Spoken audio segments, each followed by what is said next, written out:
P.S. No shutdown. Hello, everyone. I'm Dana Perino, and this is the Daily Briefing.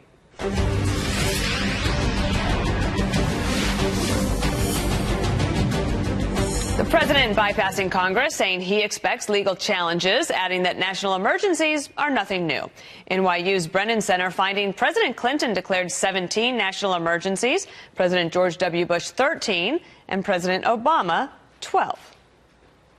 I'm going to be signing a national emergency, and it's been signed many times before. It's been signed by other presidents. From 1977 or so, it gave the presidents the power. There's rarely been a problem. They sign it. Nobody cares. I guess they weren't very exciting. We have an exciting show ahead, actually. White House Press Secretary Sarah Sanders joining us in a few minutes with more on the president's action. But first, Chief Congressional Correspondent Mike Emanuel is live on Capitol Hill with the reaction from up there. Well, Dana, good afternoon. Democrats say they will use all the tools possible to try and stop this action going in the courts and also here on Capitol Hill. House Speaker Nancy Pelosi gave us a bit of a preview the last time she addressed reporters. Did I ever say I was filing a legal challenge? You said Democrats. I may. That's an option, and we'll review our options. Here he said, let us respect what the committee will do, and then walks away from it. We will review our options. We'll be prepared to respond appropriately to it. Some of President Trump's closest allies in Congress encouraged him to take executive action to get his wall money. For example, Congressman Jim Jordan, Mark Meadows, and Matt Gaetz. A Senate Republican told us it's not his preferred choice, but it won't be the end of the world. For the last 20 to 30 years, you can debate the length. We've had a bipartisan refusal on Capitol Hill by both big government Republicans and Ritz-Carlton Democrats to refuse to enforce America's immigration laws or to change them. Trump's only sin is that he's enforcing the law. There's at least some bipartisan criticism from senators. For example, Maine Republican Susan Collins says it would undermine Congress and is a bad precedent. Florida Republican Marco Rubio says we have a crisis at our southern border, but no crisis justifies violating the Constitution. And California Democrat Dianne Feinstein says raiding pots of federal money is unconstitutional and irresponsible, and they're not alone. We can't allow partisanship to overcome our commitment to the rule of law. And I've heard people say, well, Republicans say, well, he had to do it because the Democrats didn't let him get his wall. The truth of the matter is he couldn't get his wall passed when the Republicans were the majority in the House and the Senate. Congress has the power of the purse. That's why this type of action upsets plenty on both sides of the aisle. Dana? So then, Mike, then there will be a resolution that is going to be introduced. How soon will all of that process get underway? That's about a 2-week process. Congress is out next week for recess, and so we expect about 2 weeks or so. And so there's been some thought that President Trump has about 2 weeks to convince Republicans to not oppose him on this, not vote for that resolution. So the clock is ticking on that front as well. All right. Mike Emanuel, thank you so much. You bet. President Trump also saying that a wall would prevent drugs and criminals from entering the country. At one point, the president getting into a testy exchange with Jim Acosta of CNN. Watch. What do you say to your critics who say that you are creating a national emergency, that you're concocting a national emergency here in order to get your wall? I asked the angel moms, what do you think? Do you think I'm creating something? Ask these incredible women who lost their daughters and their sons. Okay? Because your question is a very political question. Because you have an agenda. You're CNN. You're fake news. You have an agenda. William Lajeunesse is live in Los Angeles. William, so let's start with reaction. How do border cities and states feel about this declaration of a national emergency? Well, one's kind of a political question, right, and the other one is a security question, but I think it's going to depend, Dana, on the state and Republican or Democrat. You know, most border towns, they have family on both sides. Their economies depend on each other, so they don't like a militarized feeling. On the other, you'll talk to merchants and homeowners who don't want to tear down existing fences because crime is lower. Migrants aren't running through their backyards like Imperial Beach or cutting water lines in Arizona.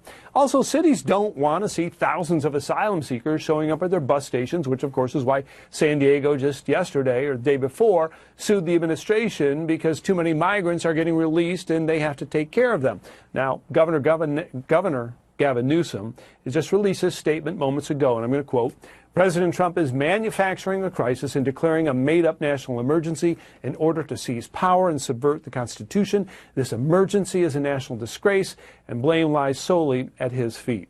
So, also in Texas, though, however, you have lawmakers there willing to use state money to build the wall. Dana? Well, and then also, what about the critics of the president, and of course we know there are many, but they point to drugs coming across the border, that they're not really coming across the border, that it's at ports of entries, that immigrants commit less crime than the U.S. citizens. How do people at the border feel about that, and what do the numbers actually say?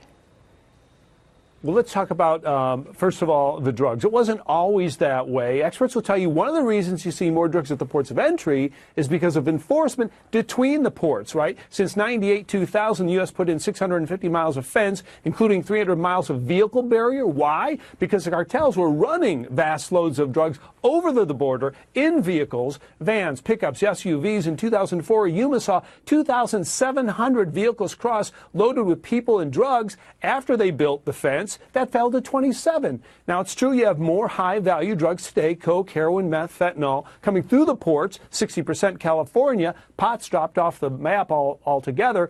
But experts will tell you the DTO, the drug cartels, they adapt. You cut off the ports of entry, they're going to do something else. I saw kids in Nogales throwing tennis balls filled with cocaine over the border. So, just like the Caribbean, remember the DEA stuffed the hole in Miami, then they started flying to Guadalajara. As for the crime, it is true that research shows undocumented immigrants commit fewer crimes than native-born citizens. But it's also true between 10 and 15% of the border state prison populations are composed of illegal immigrants. And last year, ICE deported 250,000 illegal criminal aliens, 60%, though, convicted criminals, gang members, killers, and child molesters. They want this president to have a failure on the border. They don't want to have a victory. The last thing they want, these people, is the president to be able to say, I fixed the border, or I addressed the border issues. They want there to be chaos. So the bottom line is, Dana, there are enough statistics out there for you to prove your point, depending on your point of view. Back to you. I had a feeling that was the case. William Lajeunesse, thank you. So up next, White House Press Secretary Sarah Sanders will join me from the North Lawn to talk about the president's national emergency declaration. Plus, the Green New Deal is a key item on the agenda of progressives, but targets American agriculture in a big way. How Democrats in the heartland feel about its potential impact. I've already done a lot of wall for the election, 2020. And the only reason we're up here talking about this is because of the election. President Trump making his emergency declaration to build a border wall earlier this morning. Let's bring in White House Press Secretary Sarah Sanders. Great to have you on the Daily Briefing on this great day on a Friday, where it's nice there in Washington, D.C., and the president was able to be in the Rose Garden today, took a lot of questions from the press. Critics of his seizing on this line that I didn't need to do this in regards to the national emergency, and some saying that that will be the opening line of every legal complaint that goes forward. How will you deal with that as press secretary?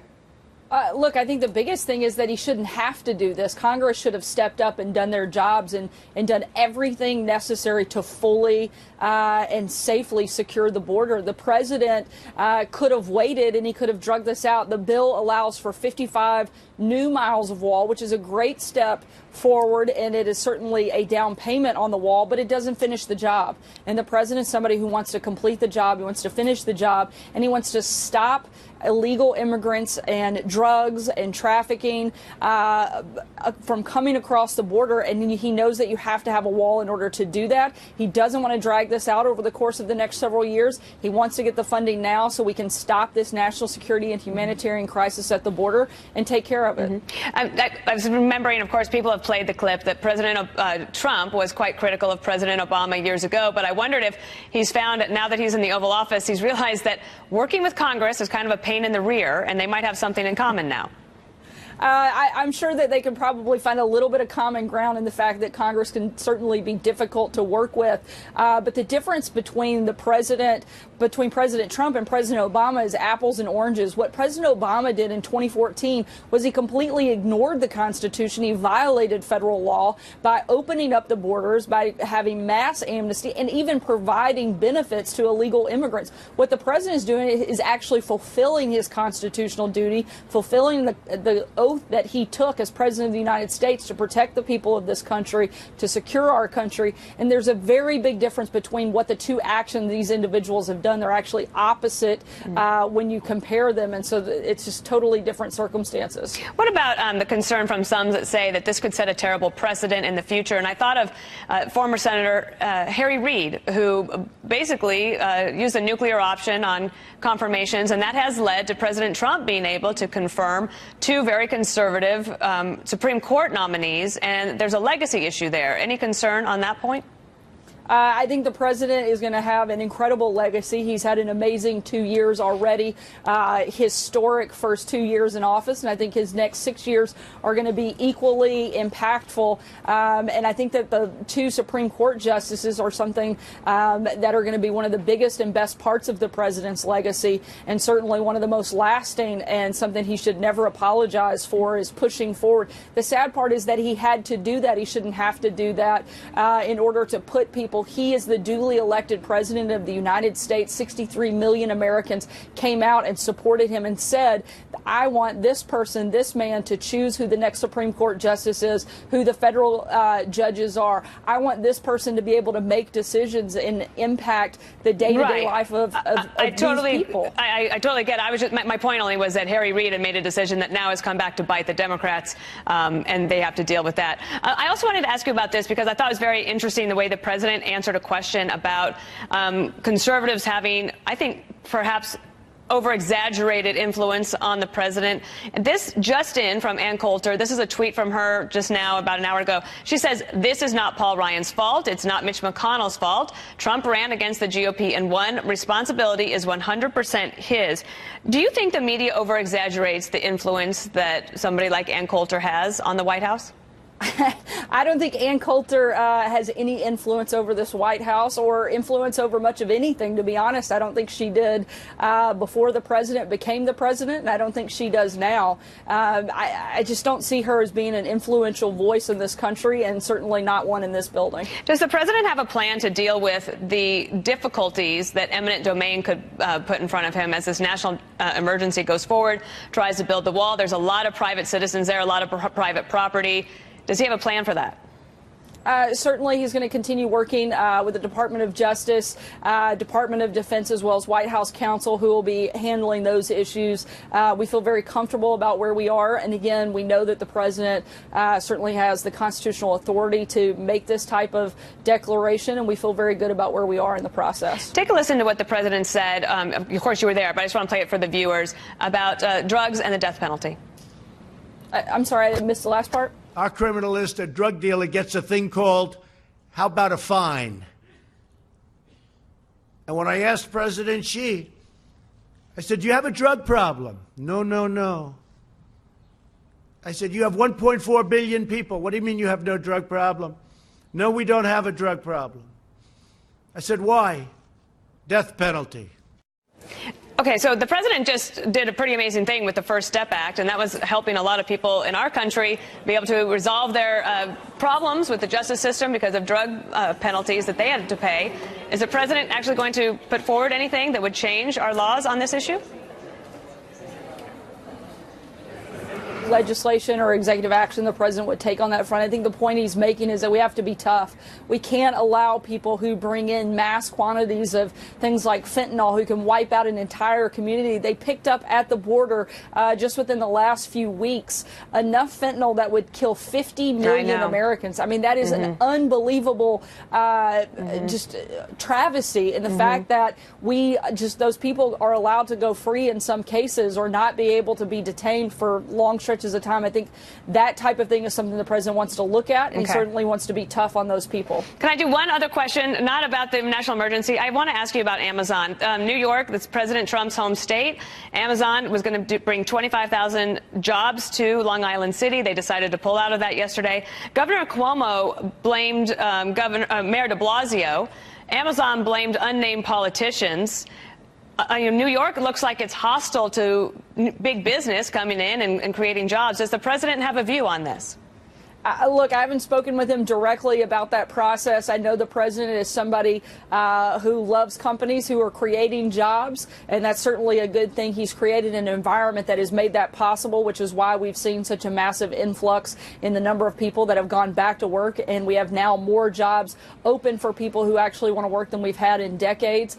So that's something certainly the president supports, but I'm not going to get in the middle of a squabble of Democrat New York politics right now, but I think it'll be fun to watch those folks battle it out for sure. I know. I used to try to avoid Texas politics as much as possible. All right, Sarah Sanders, thanks for joining us. Have a great weekend. You bet. Thanks, Dana. Nebraska Democrats are supporting the Green New Deal, but are Nebraska farmers on board with the radical plan? Fox News alert: the Supreme Court announcing it will decide whether the 2020 census can include a question about citizenship. The justices have agreed to fast-track the case, which could affect the allocation of seats in the House of Representatives and the distribution of billions of dollars in federal funds. Arguments will take place in late April, and a decision should come by late June.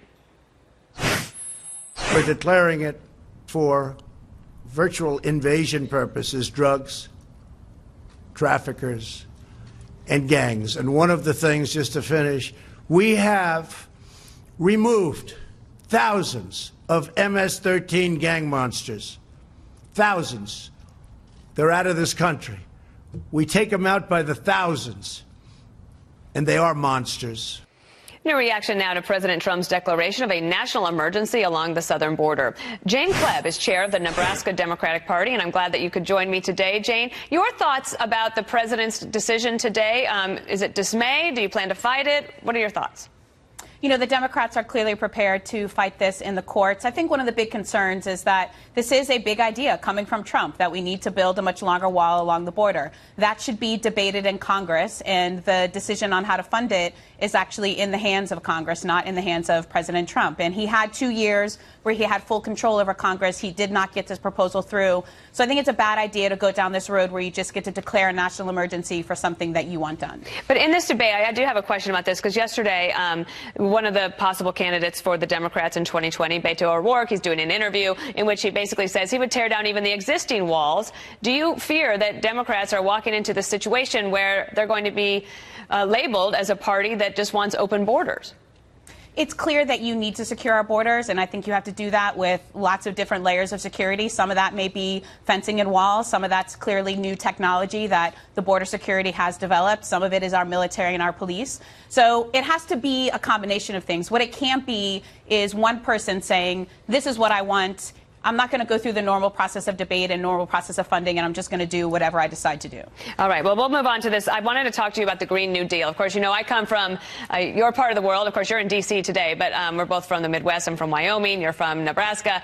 And I'm just really curious about the Green New Deal. Cory Booker, who is running for president for the Democrats, he had this to say in an article in Veg News. He said, you see the planet Earth moving towards what is the standard American diet.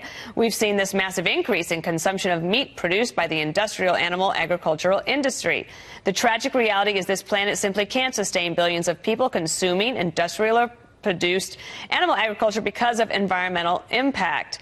And then this from the Beef Association on the Green New Deal, saying that despite all the progress we've made on the environmental front in recent decades, some policymakers still seem to think targeting U.S. beef producers and consumers will make a huge impact on global emissions. That's from the National Cattlemen's Beef Association.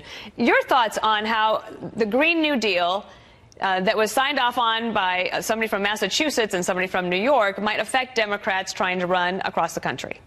I literally would love to visit with you about this for hours, but let me try to make it brief. So we definitely support the Green New Deal. It's one proposal on the table to combat and confront climate change. But it deeply frustrates me when I hear Democrats talk about how in order to solve climate change, you have to stop eating beef. My husband's a cattle rancher. I work with farmers and ranchers all the time as we battled Keystone XL, trying to stop that pipeline from damaging property rights in our water and our land and our ag. So it is ludicrous to think that ag, which is about 9% of total emissions, in meat production is even less, about 1.5, that is going to solve climate change. And it also frustrates me when I hear Democrats and progressives talk about the meat industry as this like big, awful, industrial, dirty process. I know a lot of hardworking farmers and ranchers who raise their poultry, their livestock, their ag products in a really humane and beautiful way because they know they have to protect the land and the water. So I'm at the table pushing them to do the right thing and to realize that they need to get their feet on the ground in rural America and start to realize the good that we're doing and that the farmers and ranchers are already confronting climate change. How about listen to them for the solutions? I think they'll take you up. They might take you up on coming to tour Nebraska, but I think they might wait until maybe April or May. Spring. Because it's a little cold. Spring's probably better. All right. Jane Klepp, thanks for joining us.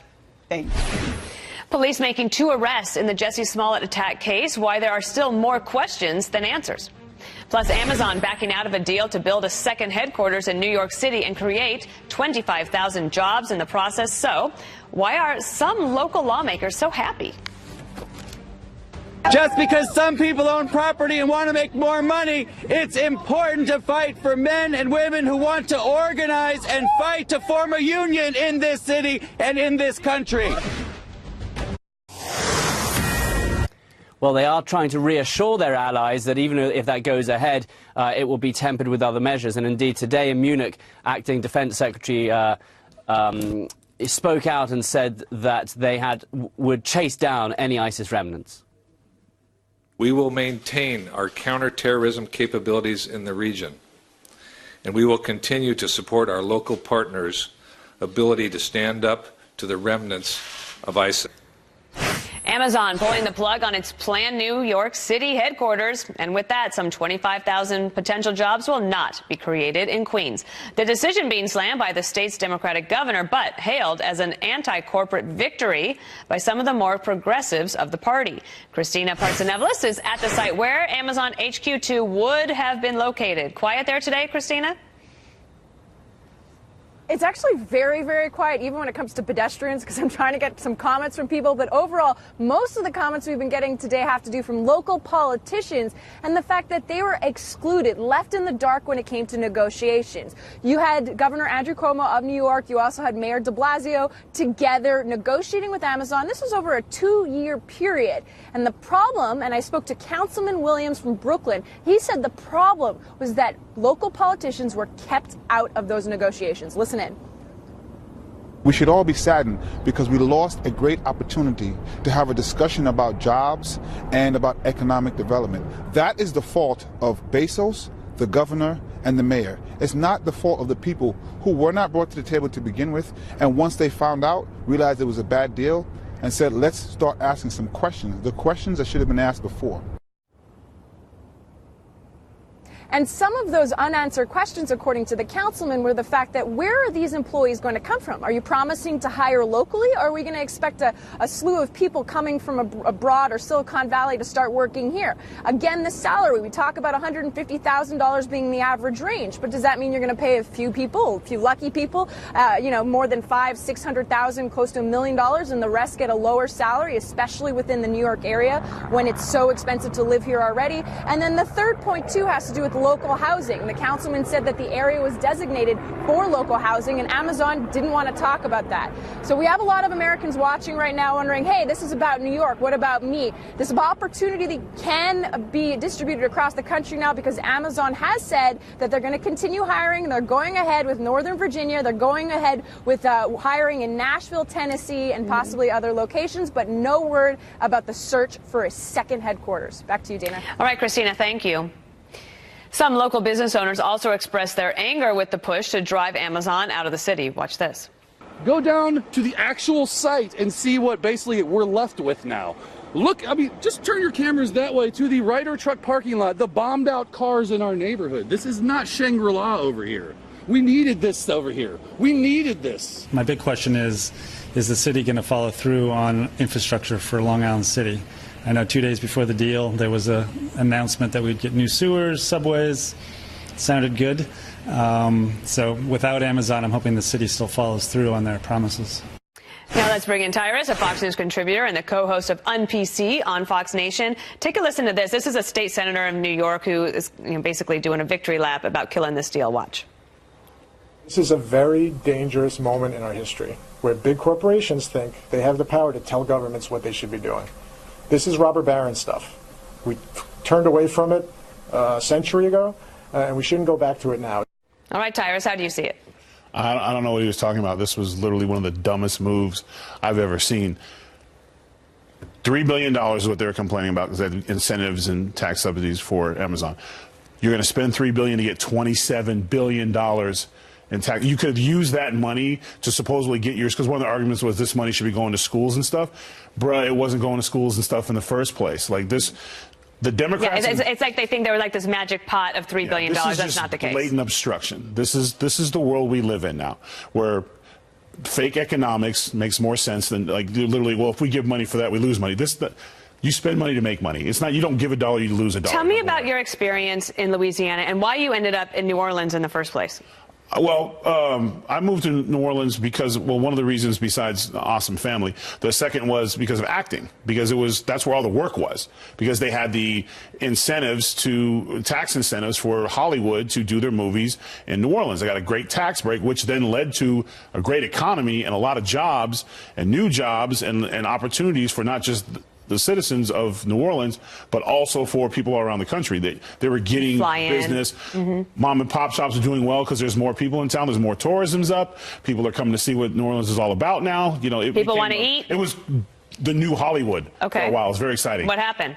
Some genius governor who's no longer there decided to take it away. And they took their ball and they bounced over to Atlanta. And now Atlanta's the new Hollywood, where they give the incentives, and they saw the boom in the economy. Now, since that time, I believe Louisiana has brought back some of those incentives to get movies and TV series back. But the industry could be nervous because it's not a sure thing. Well, not just that. They've gone somewhere else. Yeah. So now, even if it somewhere comes else back, it's now split. Take a listen to Mayor de Blasio, who is trying to have it both ways. Watch. Guess what? Some community activists wanted to see something else. They wanted changes or they had differences. That's part of life. And instead of an actual dialogue to try and resolve those issues, we get a call this morning saying we're taking our ball and we're going home. I've never seen anything like it. Okay, so he wanted the business to come. 100%. He was on the team to come. So, and then the gentleman that you saw interviewed in the Christina's piece saying the local people were never involved, local politicians. Okay, that's the fault of the mayor, I think, because that's his job. And so now he's trying to blame Amazon for the problem. Well, that's the sexy twist. Instead of facts are really irrelevant in this argument. You cost 25,000 careers, not jobs, careers. Anything where you're making six figures is a career. In an area that desperately needed help. That interview that men gave was heartfelt because it was like, our community needs this. You took this away from, and the people that were complaining about it, it doesn't affect them. The hard thing is, too, is Amazon needed a place where there are talented people to do the work, and they needed the infrastructure that existed. There are talented people all across America, but they might not have the infrastructure that exists, like in a rural area in the Midwest, which is why Amazon didn't decide to go there. And now they'll probably just go Virginia, Nashville, like the Southeast. Virginia should be really happy. They should probably send like a basket of fruit to the politicians in New York. That actually be a pretty good stunt. I would have done it if I was a politician in Nashville. I'd be like, thanks guys. Anything else thank you so much. Hey, maybe send us the Giants if you guys don't. Oh yeah, I'll keep the Giants. But tell me about UnPC this weekend. Yeah, no, UnPC's on Thursdays and Fridays. Okay. This weekend is the Greg Gutfeld show. Thanks to you, we were #1 in our demo last week. Oh, thanks to me. Yeah. Yes. We better thank Greg Gutfeld, who is the host and is pretty hilarious. You go ahead. Okay. I'll see Greg Gutfeld at 5. Lucky you. Yeah, you'll see him tomorrow. All right, Tyrus, thank you. Thank you so much, as always. So a small city trying to increase voter turnout by doing away with one holiday and replacing it with another. Could it work nationwide? Plus an update on the whereabouts of Supreme Court Justice Ruth Bader Ginsburg. And follow us on social media. We're on Twitter @Daily Briefing and follow @Daily Briefing FNC on Instagram and Facebook. charges. He's accused of embezzling the equivalent to about $37 million from a Russian bank as part of a dispute among shareholders. Political pundits have complained for years about low voter turnout on Election Day. Now, one small Ohio city may have found a solution and addressed the controversy over Columbus Day at the same time. Sandusky is declaring Election Day a paid holiday for municipal workers by swapping it out with Columbus Day. Here to talk about it is Eric Wupster. He is the city manager of Sandusky, and we're glad to have you here. So I read about this, and I wanted to know more about it. How long did you work on trying to get this done? Honestly, we've been working on it probably for the last 3 or 4 months as part of our local union negotiations. We have 3 public unions that we negotiate with, and the holidays that we observe are both codified in city ordinance, but also in the contract for those public unions. And so we broached the subject with them as part of those negotiations, and they were very open-minded, and we worked through a few small issues, and then our city commission passed it unanimously on January 28th. And how did the issue come up and rise to your level where you decided you wanted to try to push it through? You know, it came up first in our negotiations in 2015. We were talking with the unions among several issues about the potential of dropping Columbus Day as an observed holiday.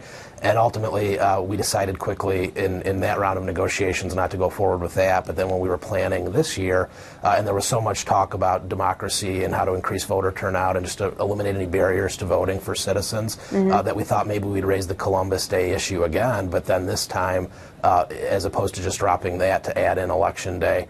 And again, it did progress pretty quickly from there. From that. So we have, there are several states that have already tried to do this. I think we have a map of it here, 13 states, where state employees in the following states, they get Election Day as a paid holiday. For you in Sandusky, this would just be for about 250 city employees? Yeah, and we knew that was a small start, but again, we wanted to make sure that we were able to speak to the importance of whatever we could do locally that was within our power. And so we don't control what private employers can do or what happens at the state level, but this is one of a few gestures that we've made to sort of try to eliminate barriers or to encourage people to be able to vote, including our employees. Have you heard from other cities that want to try to do the same thing? Yeah, quite a few actually, and there's been an outpouring of support on social media, and so we've heard from a few directly, including Washington, D.C., which was pretty exciting, but also have had so many others on social media reach out to their own legislators or mayors, et cetera, and ask if they could consider it, and we've seen some of those responses, and that's been pretty exciting too.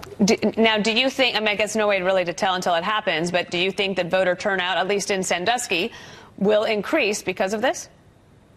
You know, I think this is a small step. 250 employees out of 25,000 citizens is a relatively small amount. Right. But we've taken other steps. Last year in November, we run the public transportation system for the local county, and we provided free public transportation to citizens on Election Day to polling locations. And so we're looking at what we can do locally. And again, I think this is a small step in that it requires or only applies to our employees, but we do hope to talk to other private employers in the community, and we do hope that nearby communities will consider it too. And as one of the few steps that's available to us locally, we think it will help, and ultimately maybe potentially the biggest impact to that is the fact that it has in some ways spurred this national conversation, and we hope that people will look at other measures to include. Did you get a lot of pushback from people? Did you get a lot of pushback from supporters of Columbus Day on this? We didn't get much of that at all. I think there were a few questions regarding Columbus Day, and it wasn't necessarily the step back from Columbus Day that was important for us. We just wanted to make sure, we'd heard some criticism of Columbus